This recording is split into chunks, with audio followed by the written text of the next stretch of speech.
Golokananda, Radha Golokananda, Shirare.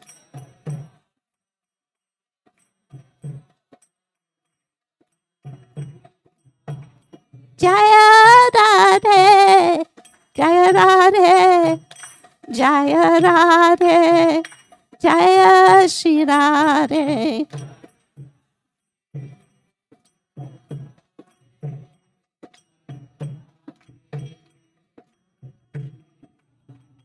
Giri Govardhan ki jai, Shri Vrindavanam ki jai. Jayam Vishnu Pada Paramahamsa Pavakatarya Astotarasatu Shishimad. His Divine Grace A.C. Bhakti Vedanta Swami Srila Prabhupada ki jai. ISKCON founder Acharya Srila Prabhupada ki jai. Ananta Koti Vaishnava Vrindi ki jai. Namacharya Suridas Thakur ki jai. Prem se kaho Shri Krishna Chaitanya Prabhu Nityananda Shri Advaita Gadadhar Shiva Sadi Gaura Bhakti Vrindi ki jai. Shri Shri Radha Krishna Gopa Gopanath Shamakund Radha Kund Giri Govardhan ki jai. Shri Vrindavan Dham ki jai. Mathura Dham ki jai. Mayapur Dham ki jai. Navadvip Dham ki jai. Shri Munamayi ki jai. Gangamayi ki jai. Shrimati Tulasi Devi ki jai. Samaveda Bhakti Vrindi ki jai. All glories to the assembled devotees. All glories to the assembled devotees. All glories to the assembled devotees. All glories to Sri Guru and Gauranga. Srila Prabhupada ki jai. Srila Bhakti Siddhanta Saraswati Thakur ki jai. Giriraj ki jai. Mahashivaratri ki jai. Mahashivaratri ki jai. Mahashivaratri ki jai. Om Namo Bhagavate Vasudevaya.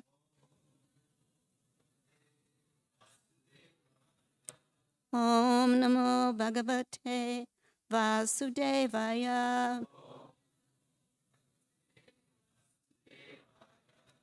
Om Namo Bhagavate Vasudevaya.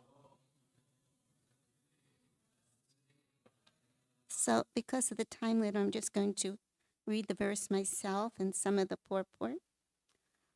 Atmanopiyastu asya loka. Okay, we do it together, but then we just do it all together and then not person by person. Okay. Atmaropiyastvav asya loka kalpasya radase shakta yukto vichitarati goraya bhagavam babaha.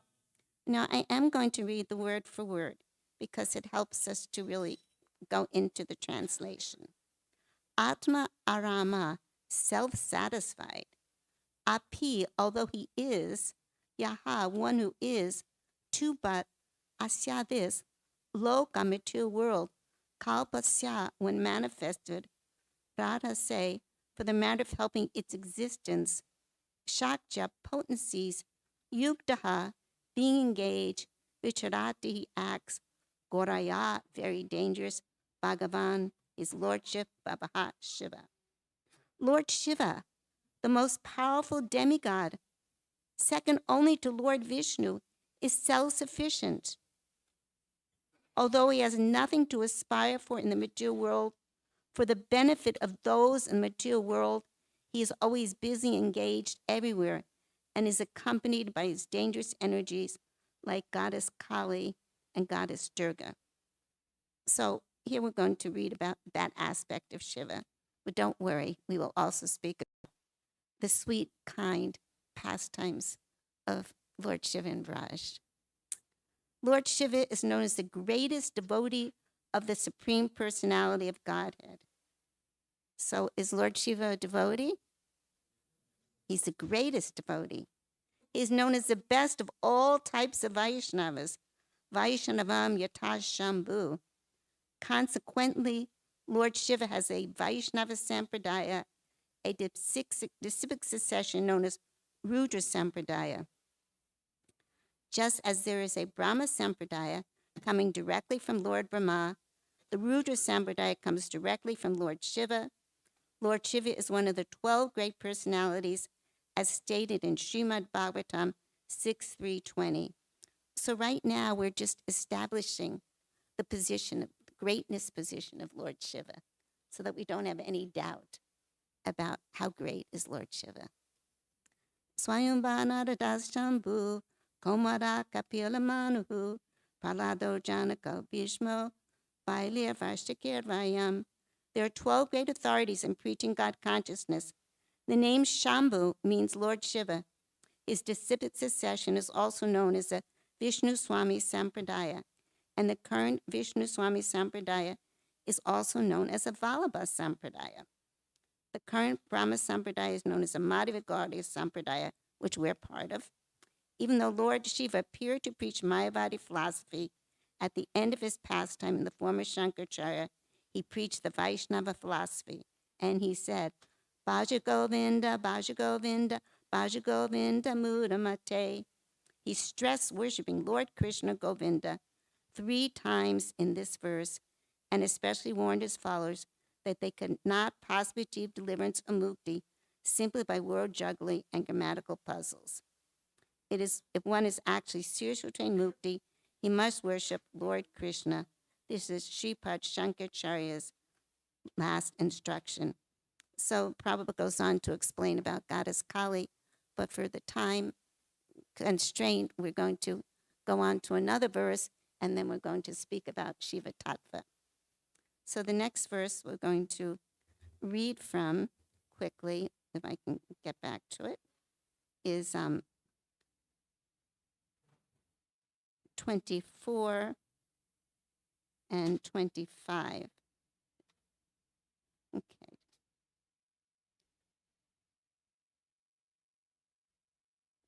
So this takes place when the Prachetas, they were given the service of going to perform great austerities under the water. They were going to be performing austerities because they were supposed to become progenitors. So first they were going to perform austerities, and they go to a beautiful place where it's Lord Shiva's place, where they will perform these austerities.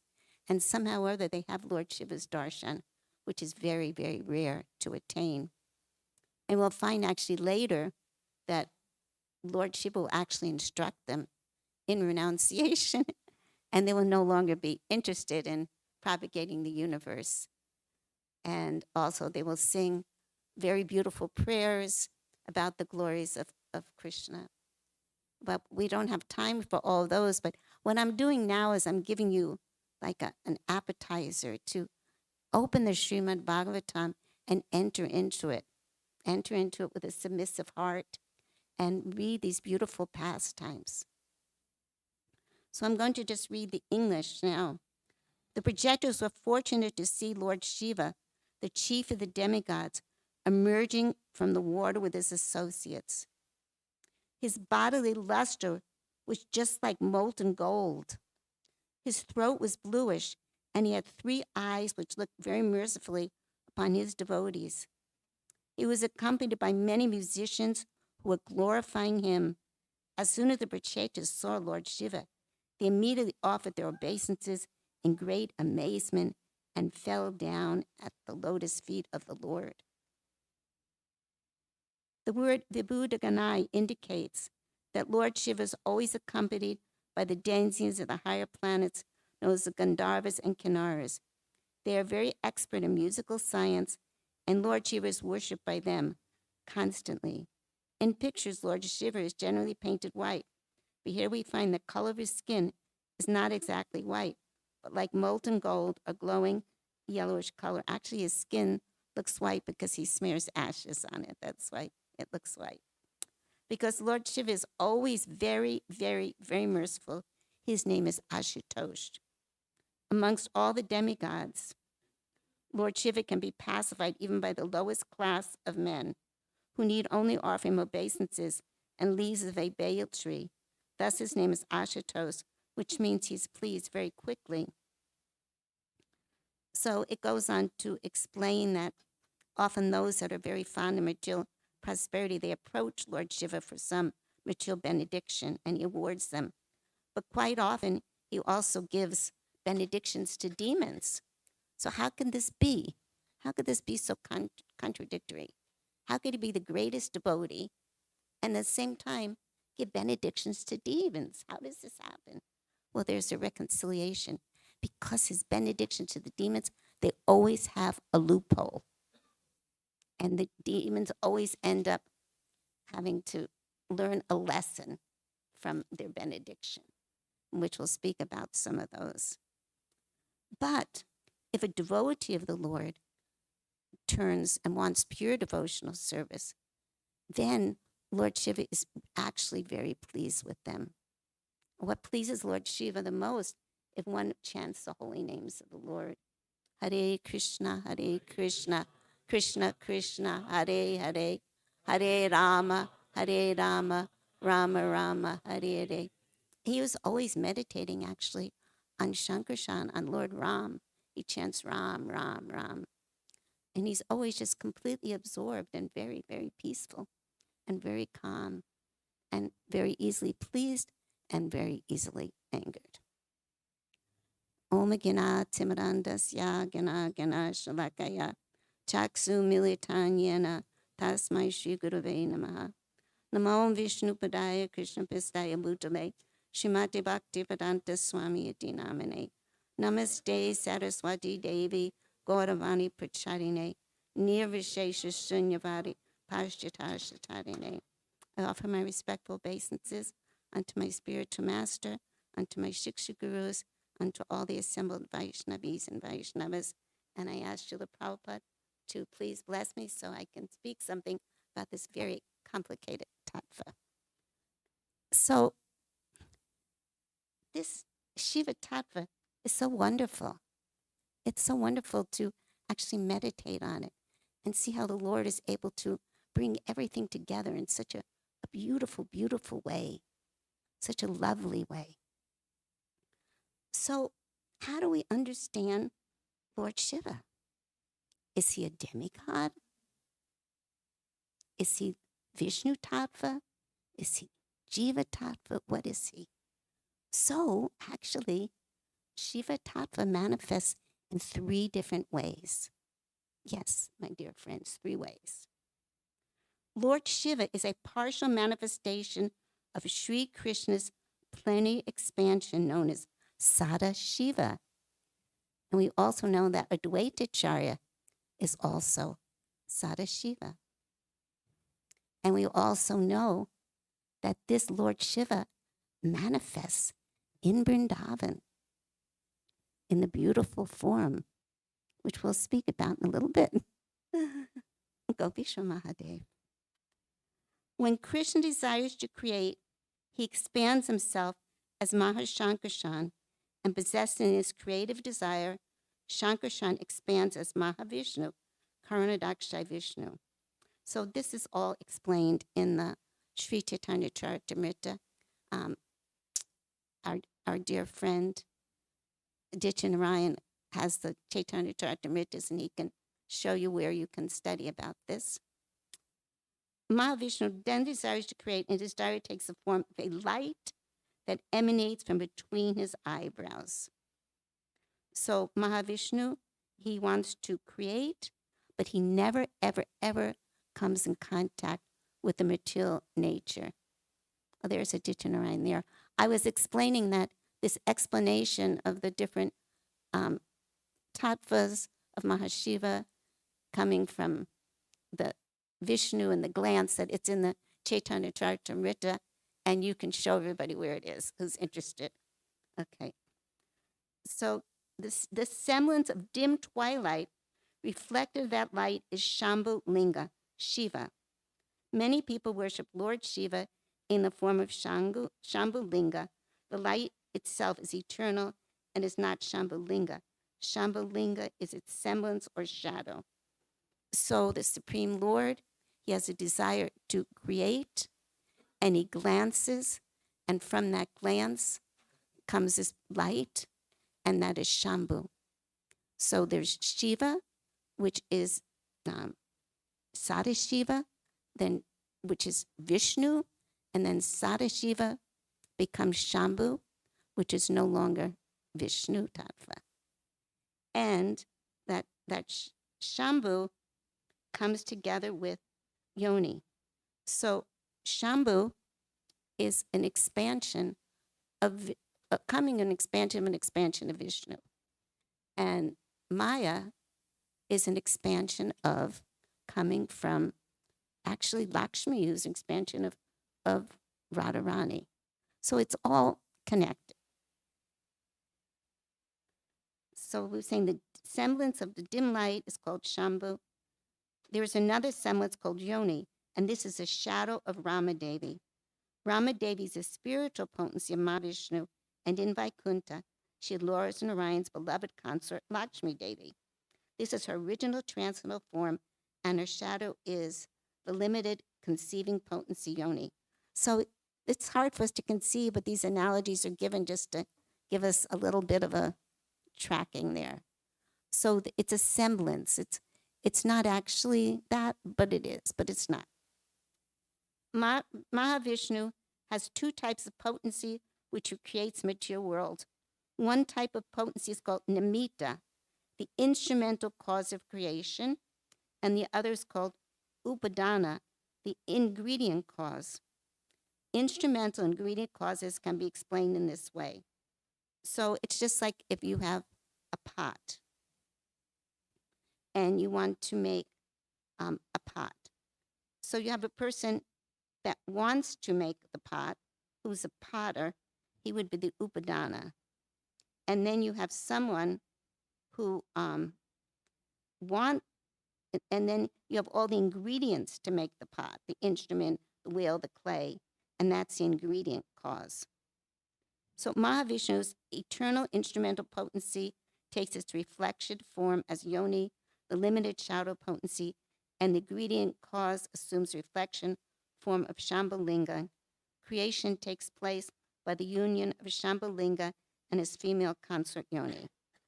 Shambhu is called the linga of the Supreme Lord, which means that he is a manifest symbol of the Lord's male generative capacity, and he appears for the purpose of preparing the cosmic manifestation. That potency which gives birth to the material creation is the energy called Maya, and her intrinsic form is Yoni. So very often you'll see people worshiping a Shiva lingam, and that represents the creative. That Shiva is seen as the father. He's seen as the father, and Devi, Mahamaya, is seen as the mother in this material world. But they are just doing that service for the Supreme Lord because Krishna, Narayan, does not come in contact with the material nature. So this is a little bit complex, but I really felt it was important to speak some about it. Because if we don't understand it all, then we have some misconception. So we have to understand who is Lord Shiva and what is the role he plays. So here we see that Lord Shiva is Sadashiva. He's Vishnu Tattva. He has his own planet. It's a beautiful planet. It's located above Lord Brahma's planet, below the Vaikunthas. It's just absolutely gorgeous. Birds and all kind of waterfalls and saints. And he's just all the time playing instruments and singing and chanting the glories of the Lord. It's a very wonderful place. Not that you should want to go there, but it's a wonderful place. It's a wonderful place. And then you have what we just spoke about, the Lord Shiva as Shambhu. So Shambhu is the creator. He's the one that comes in this material world, creates this material world with Yoni, who is not different than Mahamaya or Durga. And she has a hard role to play. Her role is keeping those that are adverse to the worship at a distance. So one could choose, do I want to associate with Durga or do I want to associate with Rama, Lakshmi, with Radharani? You know, how do I want to associate? So how do we approach Lord Shiva? Like, why in a Krishna temple are we honoring Lord Shiva? Because we see that Lord Shiva is the greatest devotee.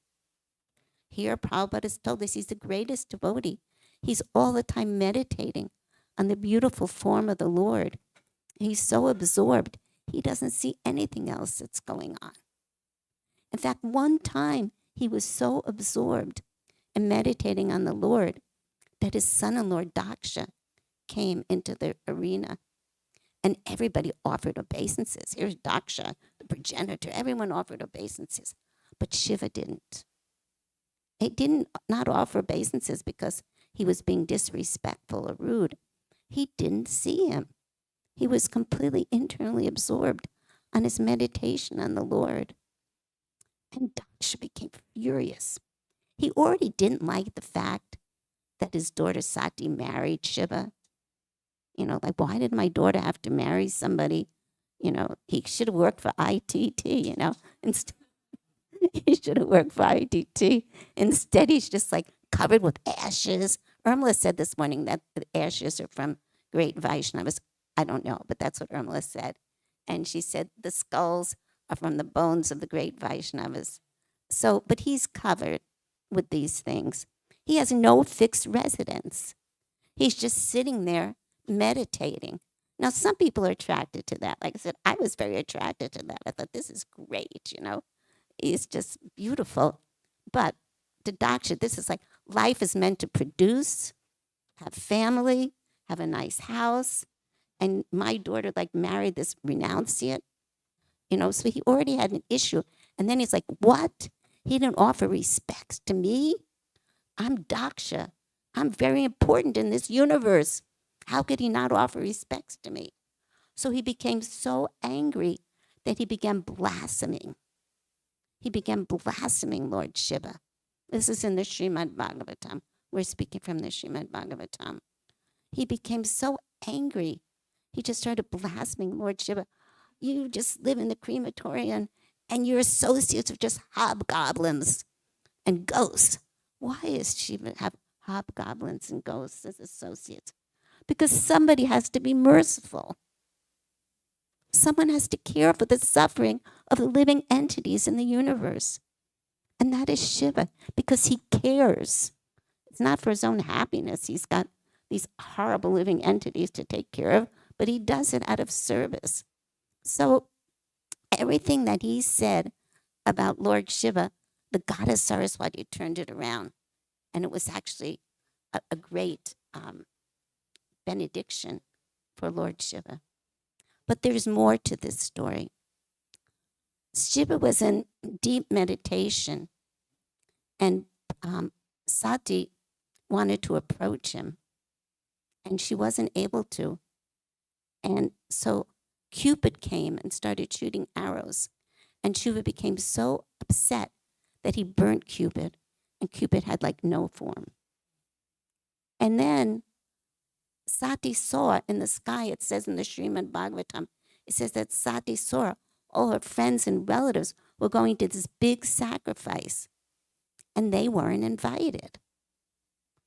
So it's just like if there's some big function going on, someone at the Bhakti Vriksha is having a big program at their house, Aditya Ryan's arranged for, 10 superstars to come in town. And there's going to be kata for 5 days in a row, and all the kids are excited, getting their drums together. Everyone's invited. And then all of a sudden, I'm not invited, So I'm like, oh, Aditya Ryan didn't invite me. Everybody else is going to this program. Why am I not invited? So Sati was thinking, wait, why isn't Shiva invited? I mean, this sacrifice is meant to give benefit to all the demigods. How could he not be there? This is ridiculous. But he wasn't invited. Shiva didn't care. He was just like, who cares if I go or not go? Just be peaceful. And he knew that his father-in-law was very unfavorable to him. He knew it. And Sati wanted to go because all her friends were going. Her mother was going to be there. Her sister was going to be there. Everyone's going to be wearing their new saris. And, there was going to be dance performances and a big cultural event. Everybody wanted to go. So then she was like, how could I not go? I must go. My father will be kind to me. I'm his daughter. So she decides to go.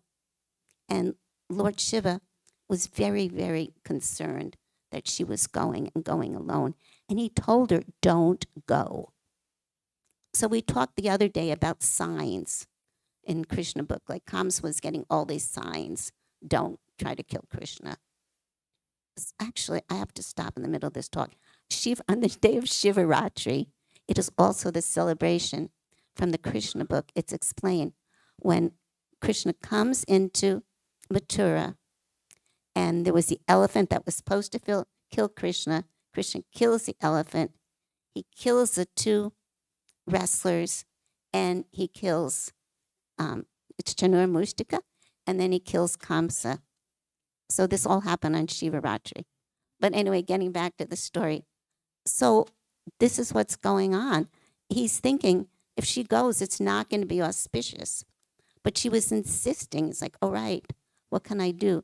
So he sent his bull and his associates along to accompany her so that she shouldn't go alone and be unprotected. So when she gets there, her father just ignored her. He just ignored her. He was so proud and absorbed in his position, and he had offended Lord Shiva, actually. And it's explained, if you offend a great Vaishnava, it will bring all disturbance, all ruin to you. So he had offended Lord Shiva, who's the greatest devotee of the Lord.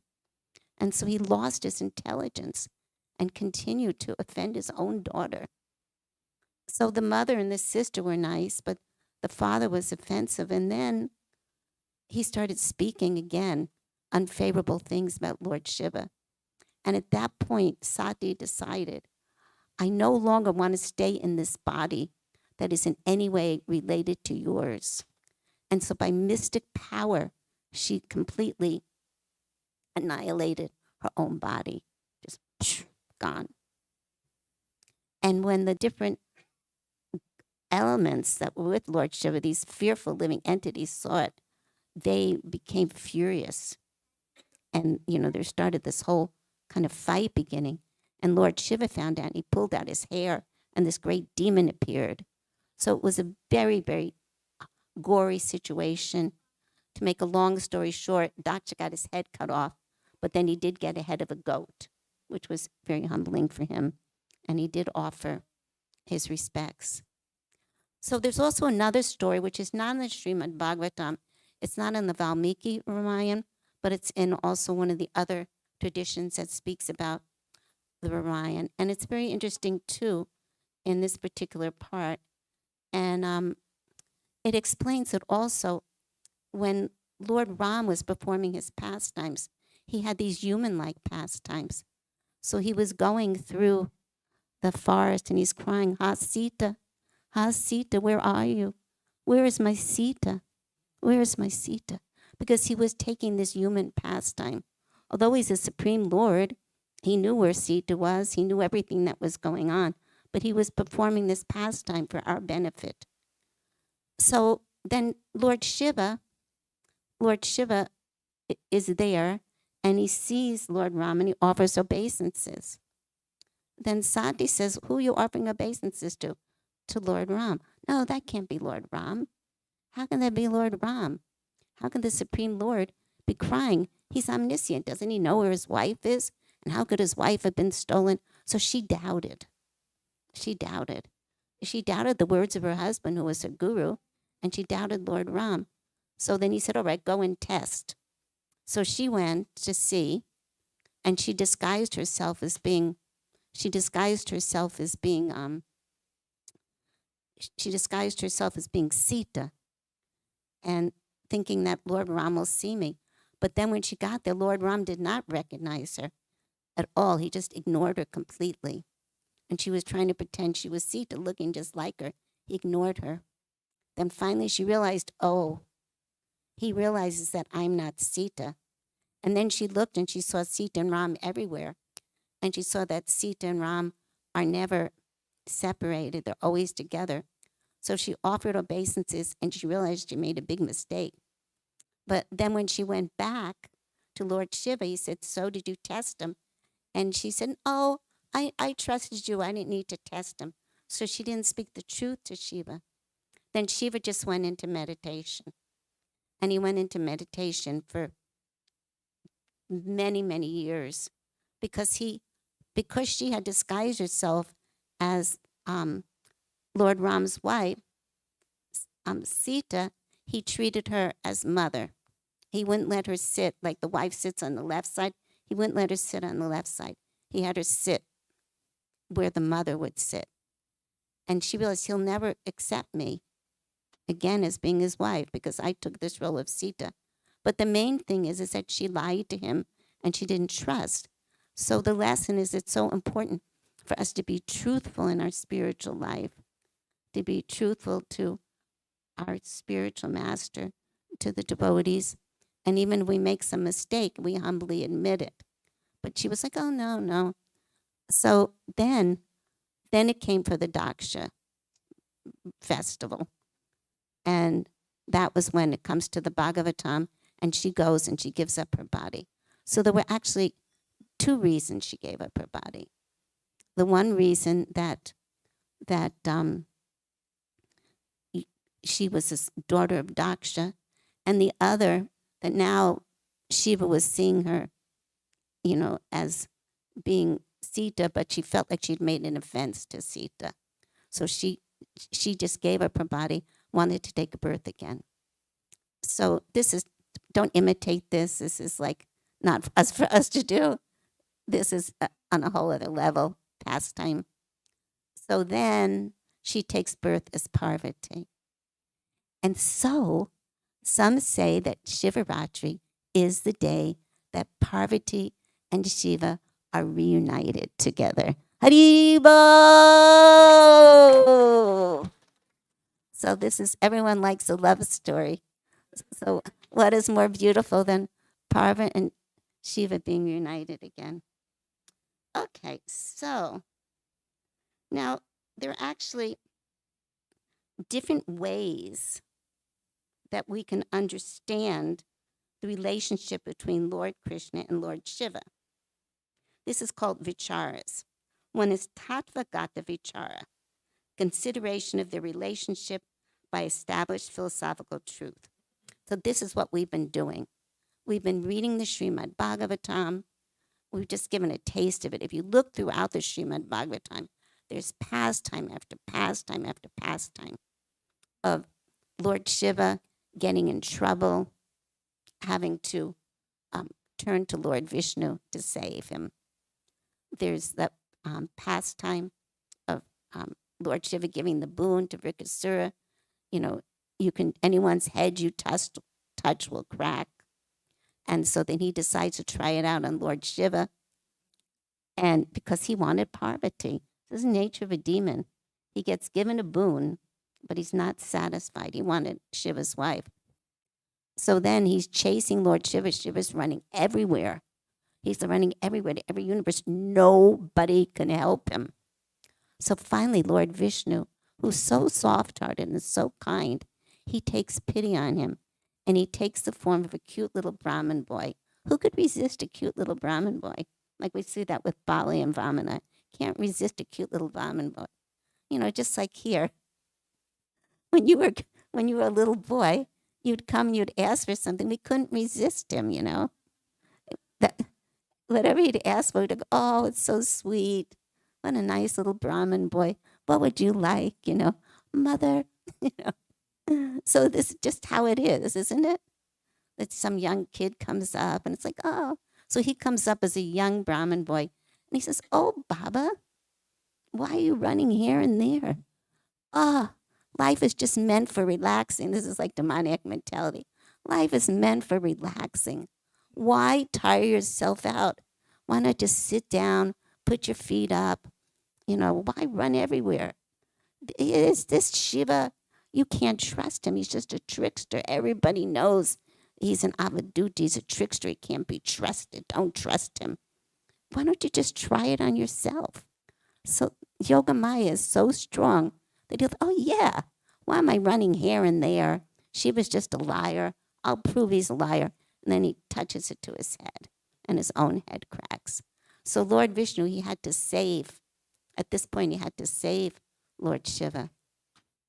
And we also know the pastime of Mohini Murti. Shiva was like, I heard about this beautiful Mohini Murti who appeared during the churning of the ocean of milk. I heard about her, but I'd like to see her. And Krishna's like, no. Krishna's like, no, you don't want to see her. I just don't think you can handle it. You don't want to see her. No, I want to see her. Then he sees her. And of course, there is an example. It's not that Shiva has less, but it showed that example how even Lord Shiva cannot overcome the influence of the Lord's illusory potency. Only Lord Vishnu can. So then he became wild and was chasing after her. And then finally, the whole situation calmed down. So time and time and time, there are these different examples shown to us in the Srimad Bhagavatam about the beautiful position of Lord Shiva. So that's understanding the Tattva Gata Vichara. Now the next is called the Aishwarya Gata Vichara, the consideration of the relationship in the Supreme Lord's pastimes of majesty. And the third is Naravat Gata Vichara, the consideration of their relationship in the Supreme Lord's Sri human-like pastimes. So we see in the Aishwarya Gata, we see in the pastime of Lord Ram, that Lord Ram is going before he crosses the bridge, and he's worshiping Lord Shiva. He makes a deity, Rameshwar. And then some people say, see, Ram is worshiping Shiva. But no, and this was going on back and forth. So then the Shiva deity came out, and he said, no, you got it all wrong. It's that Shiva is worshiping Ram, and Ram is accepting the worship of his dear devotee. So that's a pastime of Rameshwar, where Lord Ram appears to be worshiping Lord Shiva in that Aishwarya pastime. And we also have that example in Krishna's own life when he was married and he wanted to have a child. They worshipped Lord Shiva for Jambavati to have a child. So there's different examples like that. And then it also talks about the Navagata Vichara, the relationship in the human-like pastimes. So we all know those beautiful pastimes of when Lord Krishna was a baby and everyone was going to see him. He was so beautiful. And Lord Shiva wanted to go and see him. But when he came with his matted locks and dreadlocks and ashes all over him, Mother Yasoda was really frightened. We once did a play on that here at the temple. Mother Yasoda was so frightened by it. She wasn't going to allow him near her baby. There's no way, And she goes, no, Baba, here, just take some maha, take some maha. And he was just wanting to see Krishna. He heard so much about how he had taken birth in this beautiful form, and he wanted his association. And Mother Yasoda's like, no, this is my baby.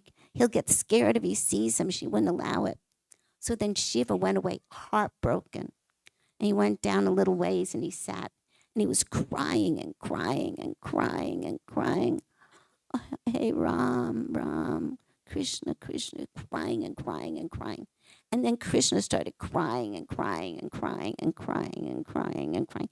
Nobody could stop him. They didn't know what was wrong. And so this is the Leela where Mother Yasoda is thinking, this is my baby. He's crying. What's wrong? Maybe that yogi put a spell on him. What's going on here? Let's go find out. So then they went out. They brought him back. And then as soon as Lord Krishna saw him, baby Krishna, because he was baby Krishna, he saw him, he started laughing and smiling. He was so happy to see his great devotee. But Lord Shiva knew the position of Krishna. He knew that Krishna was playing this role, and Krishna was completely absorbed in it. But he also wanted the mercy of Lord Krishna. So he told her, oh, Mata, I have some special amulet that my mother put in my dreadlocks. And if you touch your babies to my head, then it will be protected. So she touched Lord Krishna to his head. So Krishna gave his lotus feet to the head of Lord Shiva. So it's just very, very beautiful, beautiful pastime. It is explained that this Sadashiva actually is manifested in Vrindavan. I have to get out my notes here. And it's almost time to end, so I really got to get out my notes. He's manifested in Vrindavan because once upon a time in the spiritual world in Vrindavan, Krishna decided that he wanted to enjoy rasa. So from the left side of his body, came Radharani to enjoy the Rasa Leela. And from his right side of his body came Gopeshwara. So there's also the story how Lord Shiva becomes a gopi, but we're speaking about the original Gopeshwara, how it came to be. But within Braj, there are the presiding deities of Lord Shiva, and they're known as the Dikpalas, protectors of all directions. They stay in Mathura to protect the Dham. Bhuteshwar Madhadev protects from the western side. The tradition amongst the Vaishnavas is that when coming to Braj, one must first go to Mathura to take permission from him to enter the Dham. The reason for this are described by Srila Rupa Goswami and his Mathura Mahatma, wherein he has quoted the following verse from the Adi Varaha Purana, recounting Krishna's words. O Deva, you will be the protector of Mathura. O greatest of the gods, whoever sees you will attain my abode. By seeing Bhuteshwar Mahadev, all sins are destroyed. O Vasuda, one who sees him achieves the land of Mathura. In Mathura is the deity of Lord Bhuteshwar, who grants liberation even to the sinful. This Bhuteshwar deity is very dear to me. How is it possible for a sinful person who tries to worship me but will not worship Bhuteshwar Shiva to attain devotion to me? Those who are bewildered by my Maya, who are the lowest of men, will not meditate or bow down before or offer prayers to Lord Bhuteshwar. So we know that Srila Krishnadas Goswami talks about how Lord Chaitanya visited Bhuteshwar Mahadev. This is in the Madhya Lila 17:191. Sri Chaitanya Mahaprabhu visited all the holy places on the banks of the Yamuna, including Swabhabhuma, Vishram Ghat, Durga Vishnu Bhuteshwar, Mahavijaya, and Gokarna. So then there's Gopeshwar Mahadev at Vrindavan. And this Gopeshwar Mahadev is so very special. We know that Sanatana Goswami would go every single day to see him and worship him. And Sanatana Goswami always did his worship where were these different deities. He would go to different places where they were. Shri Narahari Chakravarti has described Lord Gopeshwar Mahadev in his Bhakti Ratnakara. How wonderfully beautiful is this place in the forest. Here Lord Gopeshwar Shiva is manifest as a lingam beyond the touch of material nature's modes. The deity of Lord Sadashiva protects the Vrindavan forest. By worshiping this deity, one attains perfection in all one does. So this is Sadashiva. He's never touched by the material energy. To attain Lord Krishna's company, the gopis always worship this deity.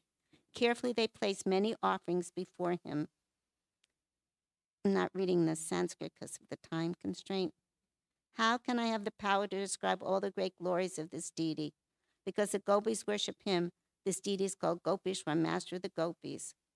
Gopeshwar Mahadev is one of the most prominent deities in the Gaudiya Sampradaya and is mentioned in many Gaudiya literatures, being a very ancient protector of Sri Vrindavan Dham.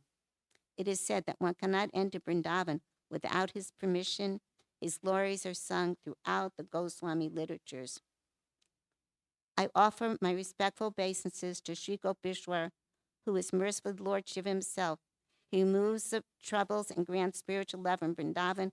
We know that Lord Shiva, he wanted to enter into the rasa dance, and Purnamasi told him, first you have to get a female body. So he took a bath and he came out in one of the kunds and he came out as a beautiful gopi.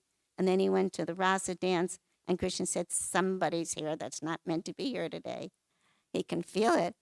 So then all the gopis are like, could this be like someone like Putana that came? Who is this woman? So they asked her, who is your mother? Who is your father? Who is your husband? Where do you live? But she didn't know anything. Gopisha, she had just appeared. She didn't know who her parents were, what gotra she was in. She didn't know anything. So then the gopis came upset and they started hitting her. So then she started crying, "Oh, Purnamasi, please come and help me. Purnamasi, please." So then Purnamasi came and she said, "This is a recipient of my mercy. He is a recipient of my mercy." So then Shiva, Lord Krishna said to him, "You can be the guard. You cannot enter into the rasa dance." So Lord Shiva, he couldn't be in the Madhurya. So he had to be in like the Aishwarya, that he knows that Krishna is the Supreme Lord and Krishna is giving him this service to guard. I offer respectful obeisance to Sri Gopeshwar, his merciful Lord Shiva himself. He removes troubles and grants spiritual love in Vrindavan. In the song Brajadam Mahimrita, the following line is sung: Jaya Jaya Gopeshwar Vrindavan Maha. All glories to Gopeshwar Shiva, who resides in the holy Dham of Vrindavan. So we're just going to read a few more of these and then we'll tie it up. Kameshwar Mahadev at Kamyaban. Kama means desire. It is said that Kamesh Mahadev is full of one's desires. Shinahar Chakravartis described Kamesh Mahadev as Bhakti Rakara. Kamesh Mahadev resides at Kamyaban in the western part of Braj Mandal. According to the tradition in Braj, Vishubhanu Maharaj worshipped Kameshwar to get a daughter. He already had his son, Sridham, but now he wanted a daughter. Kameshwar grants his desire, and he obtained Radharani as his daughter. So as Vaishnavas, we don't pray to Lord Shiva for anything material. We pray to him for pure devotional service. Chakaleshwar Mahadev at Govardhan Hill. On the northern bank of Manasi Ganga by Govardhan Hill is a group of 5 Shiva Lingams.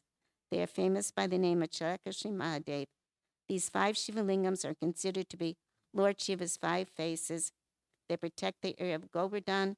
This part of Manasa Ganga is known as Chakyatirtha, and because he stays at this place, the Shiva Lingam was originally known as Chakeshwar, but now he's known as Chakleshwar.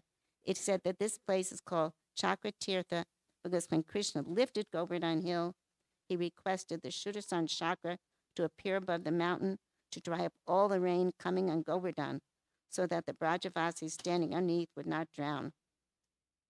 After Indra withdrew the Samvitaka clowns that he sent to destroy Raj and the danger was over, Sudarshan requested Krishna to give him a place to rest. Krishna gave him this place on the northern bank of Manasa Ganga. And then there's Nandeshwar Mahadev at Nandagan. And when Lord Shiva heard that Krishna was having his pastimes in Braj, he became the hill there, and he was able to witness all the different pastimes on Nandeshwar Hill. So this is just a little bit of an introduction. There's so many wonderful pastimes that take place in the Srimad Bhagavatam involving Lord Shiva. I request you to read about the beautiful marriage of Usha and Aniruddha, and how the father Banasura was not very happy with this. And when the Yadus came to rescue him after they had, Banasura had imprisoned Aniruddha, the Pandavas came, the Yadus came, and then there was a big fight that ensued between Lord Shiva and Krishna, because Lord Shiva was worshipped by Banasura. Banasura had thousands of arms, and so he would always play the music for him. So it was shown then that the Shiva Dwara, which was the hot Dwara, the weapon that's used for the destruction, could not stand up to the Vishnu Dwara, which was freezing. So this just brings us, before we enter the class, to the third aspect of Lord Shiva. We spoke about Sadashiva, we spoke about Shambhu, and then there's Rudra. And Rudra is the annihilator. And it is from Rudra that the final dance takes place at the destruction of the universe, and all the living entities go back into Mahavishnu.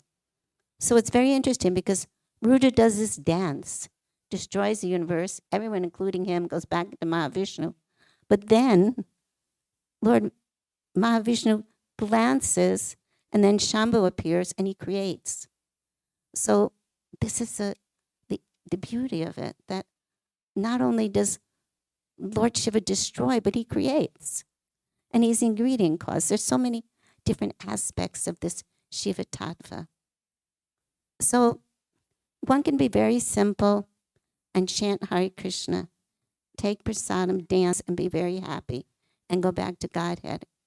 If one has a mind that tends to want to think about a lot of things and or likes to argue or is influenced easily by others, one must study the Siddhanta. And if one is going out and giving Krishna consciousness, they must study the Siddhanta.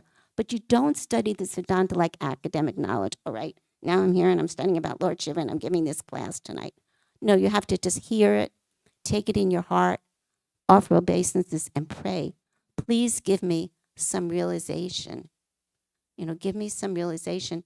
Please remove, my dear Lord Shiva, please remove the curtain of your Maya. Let me just have a glimpse of understanding, a glimpse of understanding. So it is by the mercy of Srila Prabhupada, it is by the mercy of our previous acharyas, it is by the mercy of the association devotees, it is by the mercy of the Holy Dham that we have the opportunity to even discuss on this most beautiful, beautiful day. So I thank you all so much for listening. Like I said, I was just so absorbed, and I hope it just didn't jump all over the place. I hope that you were able to gain something from this class that you can apply in your own life, and just see how merciful is Lord Shiva. Because you see his picture, he has a blue throat. Because when the demigods were churning the ocean of milk, this hala poison came out. Nobody wanted to take it. Nobody was interested in it. And Lord Shiva, he took that poison because he had so much concern for the welfare of everyone. And he knew that Krishna was in his heart, so he kept the poison within his throat. He kept the poison within his throat so that it wouldn't hurt Krishna and that it wouldn't hurt anyone. That's the compassion of Lord Shiva. And there's also a lesson for us there too. Because when we speak nonsense or we criticize Vaishnavas or we hurt other people, that's like poison. So if you have something bad to say, just keep the poison in your throat like Lord Shiva. He's teaching us that. And that's a very good lesson. So we've spoken about the Shiva Tattva, about the nature of Shiva and the different relationships of Lord Shiva. And we just offer our respects to him today. And we're going to close the Shiva Tattva conversation right now before another pastime comes out. And we have to close the book. So thank you. Thank you very much for your time.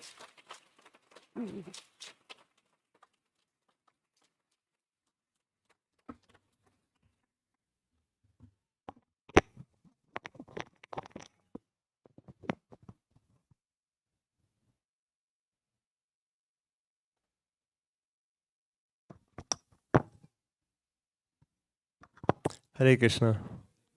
So thank you so much, Mother Krishna Priya. You have like so much knowledge and information that she could just go on whole night. So many pastimes, and she just touched upon so many pastimes. But this actually shows the depth of the knowledge that Srila Prabhupada has given us.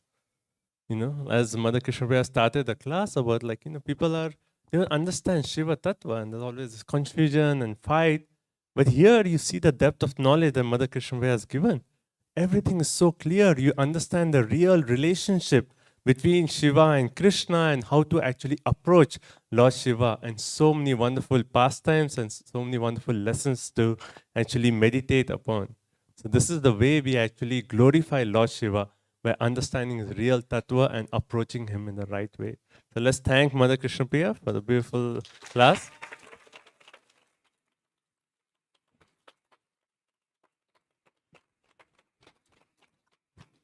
Okay, so our next program is we are going to have wonderful dance performances, cultural performances downstairs, glorifying Lord Shiva, and I see many of them are right here waiting for their wonderful offering to Lord Shiva. So we'll go down in just a couple of minutes. I just have a few quick announcements. Our next big festival coming up is Shri Gaur Purnima. Hariva! the appearance of Sri Chaitanya Mahaprabhu, who is actually Krishna himself, who's come in the most merciful form uh, 500 years before. So we'll be celebrating this festival on March 6th, and it's a Monday. So if you can take half day off, please plan now itself, or if you can take a full day off, please plan. So it's March 6th. And also on March 5th, which is a Sunday before, we'll have a celebration on Gaur Purnima. So we'll be doing a 2-day celebration. So on March 5th and March 6th. So please mark your calendars for Gaur Purnima festival. Also, I would like to thank many devotees have come forward and sponsored different aspects of the festival today. So I would like to quickly read out the devotees sponsored. So we have Sunny Prabhu, Neha Mataji, Shiven, and Vivan Yadav. They're sponsored on occasion of Sunny's Prabhu's birthday. Are you here? Yes, Prabhu. Prabhu is right here. So we like to pray to Shri Shri Radha Golokananda. They shower their blessings on Sunny Prabhu and his whole family. They can progress wonderful in their Krishna conscious journey. So let's loudly chant the Mahamantra. Hare Krishna, Krishna Krishna, Hare Hare, Hare Rama, Rama Rama. Also, we have Yagya Mataji. She sponsored on behalf of her mother, late Mrs. Usha Anil Kadher. So let's pray for her mother and let's thank them for their sponsorship. So let's loudly chant Hare Krishna, Krishna Krishna, Hare Hare, Hare Rama, Rama Rama. Also, we have Shravan Prasad Prabhu. He's from Greensboro. So he's actually sponsored the feast as prayers for his grandmother, Anuradha Shakti Devi Dasi. So she's in the hospital. So his sponsorship for prayers for his grandmother. So let's again chant, offering prayers. Hare Krishna, Krishna Krishna, Hare Hare, Hare Rama, Rama Rama, Hare Hare.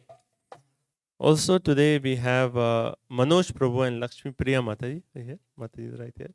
So today is their son Aksharam's birthday. So they also sponsored the feast. So we like to thank Manoj Prabhu and Lakshmi Priya Mataji. Let's pray for Aksharam, his birthday, and let's pray for him. He has a wonderful, auspicious life ahead. So let's chant once more. Hare Krishna, Krishna Krishna, Hare Hare, Hare Rama, Rama Rama. Also we have Rajneesh Prabhu. Are you here? Okay, they have sponsored the Artik for this evening. So we'd like to thank them also for their sponsorship. Hare Krishna. So just one other announcement is so we mentioned about Mother Krishna Priya was talking about the Chaitanya Charitamrita, and she actually gave few references from the Chaitanya Charitamrita. So this is just one of the books. It's a full set of books, Chaitanya Charitamrita, and this is a time in the entire year we encourage everyone to get a full set of Chaitanya Charitamrita.